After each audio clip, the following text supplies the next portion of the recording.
Baik, selamat berjumpa kembali dalam channel Wadu Pusaka ya.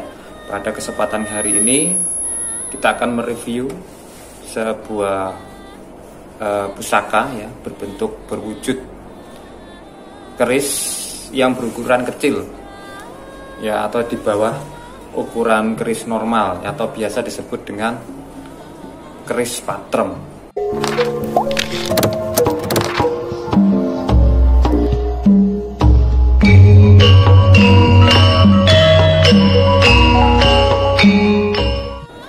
Dari namanya saja kita bisa tahu bahwa patrem itu adalah keris yang kecil. Ya, kalau pada zaman dahulu di beberapa babat itu pernah diceritakan bahwa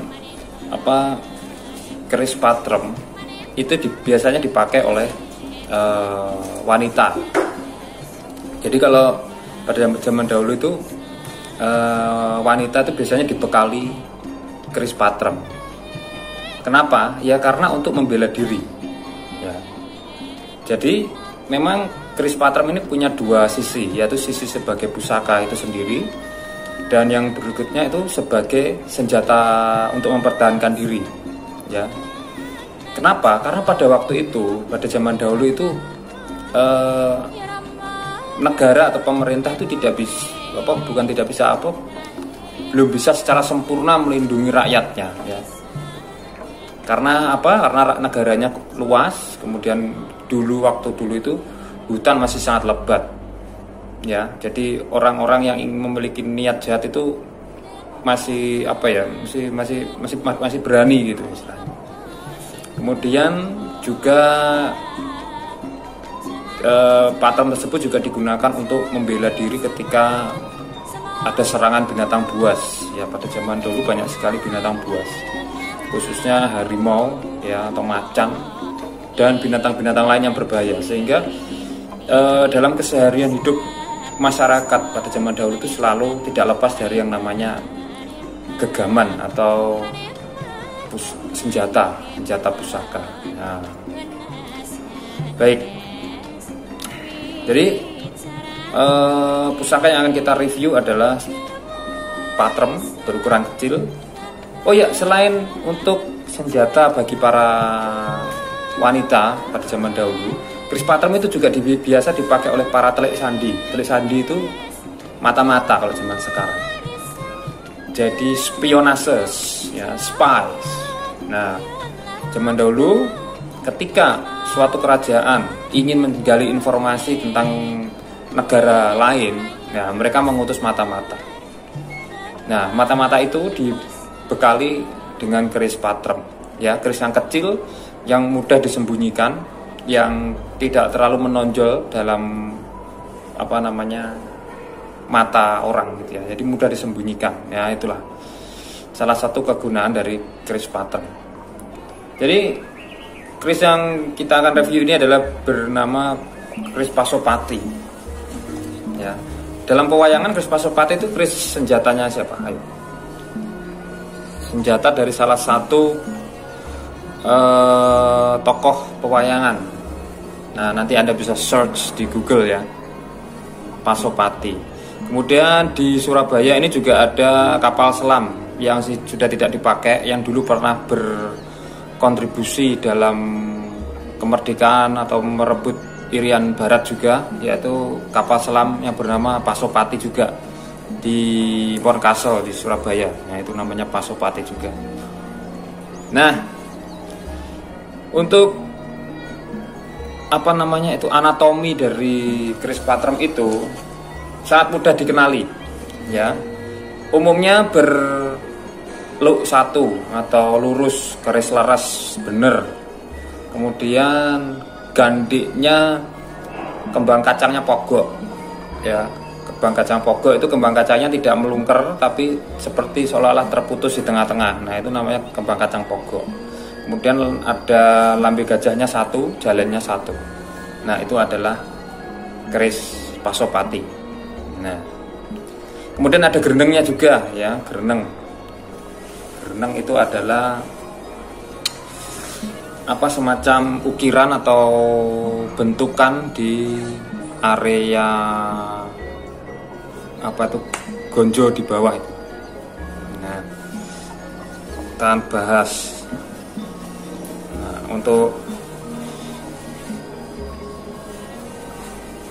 Nah, jadi seperti yang tadi sudah saya sampaikan, jadi patrem itu ukurannya kecil. Nah, seperti ini mudah dibawa. Ada gerenengnya. Nah, ini adalah gereneng. Di sebelah sini gereneng. Ya, kemudian kembang kacangnya pogok. Ya. Kembang kacangnya pogok di sini, ada jalen 1. Kemudian lambe gajah 1. Dan berdapur lurus seperti ini. Pamornya tidak memiliki pamor, ini keleng ya. Apa makna dari kembang kacang pogok ini?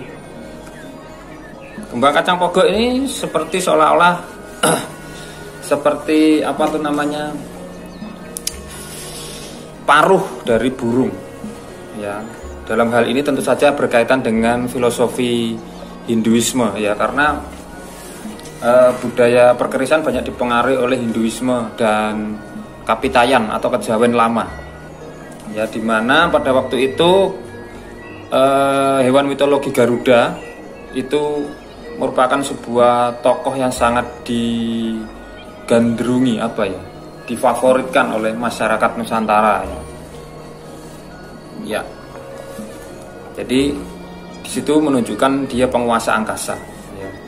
Garuda itu kan penguasa angkasa, dan angkasa itu kalau dalam kepercayaan Jawa atau Kapitayan, angkasa itu kosong. Kosong dalam bahasa Jawa Kawi itu sonya ya. Sonyo itu artinya kosong. Apa makna dari kosong? Ya, kosong itu adalah menunjukkan kepada sifat Tuhan Yang Maha Esa. Ya, kosong. Ya. Dalam moto orang Jawa zaman dulu itu kan ada suatu kata untuk menggambarkan Tuhan, yaitu Gusti iku ora kinaya ngopo, ya. Tuhan itu tidak bisa digambarkan. Ya, jadi sangat sulit digambarkan ya. Makanya diwakilkan oleh sonyo itu atau kosong. Ya. Kosong itu isi itu kosong. Seperti itu. Jadi kita kembali lagi ke pasopatinya. Untuk yang saya pegang ini adalah ini bertangguh Madura. Tangguh itu adalah era. Ya, era atau estimasi pembuatan. Ya. Makanya ini menggunakan warangka yang bermodel seperti ini. Ini adalah model Madura seperti ini. Model Madura. Nah, memiliki selain tadi gandik pogok, kembang kacang pogok, juga ada sogokan. Sogokan itu yang ada di tengah-tengah bilah, di bawah. Ya, ada ukiran di sini. Ini tidak terlihat ya, ini di sini ada ukiran bolak-balik ya. Ini disebut dengan sogokan. Apa itu makna sogokan? Sogokan itu merupakan gambaran simbolisasi dari lingga ya. Seperti yang tadi sudah saya sampaikan sebelumnya, bahwa budaya perkerisan itu tidak jauh dari budaya Hinduisme, Siwa Buddha dan juga Kapitayan atau kejawen ya, dimana mereka masih menggunakan lingga dan yoni ya, sebagai perwakilan dari Tuhan ya. Lingga itu angkasa atau langit atau bapak, sedangkan di gonjo, di bawahnya gonjo itu adalah melambangkan ibu, gonjo atau yoni ya. Bopo Angkoso dan Ibu Pertiwi, atau bisa diartikan juga bapak dan ibu. Jadi punya dua simbolisme, ada bisa diartikan sebagai Tuhan dan bumi, juga bisa diartikan sebagai ayah dan ibu kita masing-masing, karena kita lahir dari ayah dan ibu kita ya. Mereka adalah perwakilan Tuhan yang nampak, itu istilahnya kalau dalam kepercayaan kejawen. Nah, atau kalau disimbolisasikan sebagai bendera merah putih itu. Bendera merah putih itu juga wujud dari lingga dan yoni, ya, dimana darah putih itu dari bapak dan darah merah itu dari ibu, Bapak Angkoso dan Ibu Bumi. Ya, itu adalah wujud dari bertemunya Tuhan dan manusia atau manunggaling kawula lan Gusti. Ya, nanti hubungannya ke sana.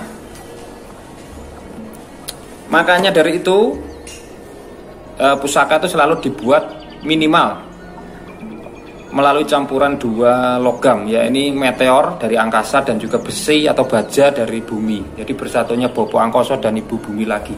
Jadi muter aja di situ. Karena di situ ada, itulah apa namanya, fondasi dari kepercayaan Kapitayan atau Jawen, ya, Bapak dan Ibu, Bapak Angkoso, Ibu Bumi, ya. Karena di sana kita berasal dan akan kembali, sangkan paraning dumadi. Kita dari sana, kita akan kembali ke sana. Nah, itulah sedikit filosofi tentang keris Pasopati. Ya, sebetulnya masih banyak sekali filosofi yang terkandung di dalam keris Pasopati. Jadi kita nggak bisa menjabarkannya banyak-banyak, nanti videonya panjang. Ya, mungkin lain kali akan kita sambung kembali. Jadi terima kasih teman-teman yang sudah datang. Yang belum subscribe silahkan subscribe, komen, like, dan share jika Anda menganggap atau berasumsi atau menganggap video ini bermanfaat. Terima kasih semuanya, saudara-saudara. Sampai jumpa di video mendatang. Salam satu jiwa Tosanaji.